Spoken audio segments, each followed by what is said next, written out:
the world had changed forever. The sky was a constant smoky gray, the air tasted of ash, and the ground was barren and lifeless. The remnants of civilization had been reduced to ruins, and the survivors were left to fend for themselves in a desolate landscape.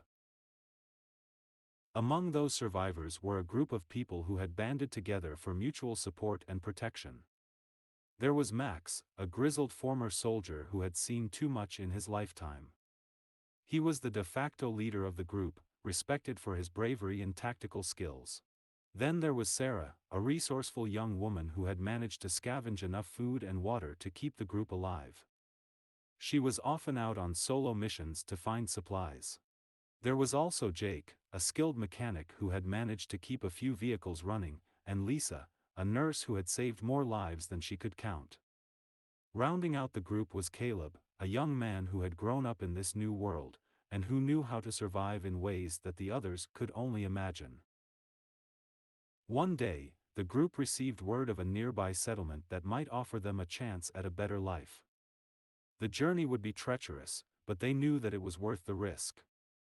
They set out early in the morning, driving through the ruined landscape and keeping a watchful eye for any danger that might be lurking. As they approached the settlement, they could see that it was a bustling community of survivors, all working together to rebuild a semblance of society. The group was welcomed with open arms, and they quickly found work and new friends among the settlers. For a time, life was good. They worked hard, grew crops, and built homes. They even managed to establish some semblance of law and order, with a council of leaders making decisions for the good of the community. But even in this new world, danger was never far away.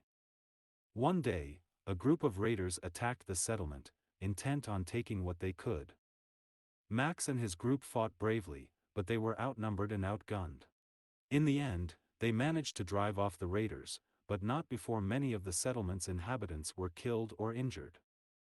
It was a stark reminder that in this new world, survival was never guaranteed.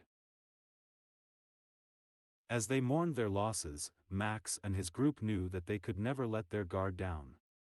They had found a new home, but they would always have to fight to protect it. And in this post-apocalyptic world, fighting was all they knew how to do.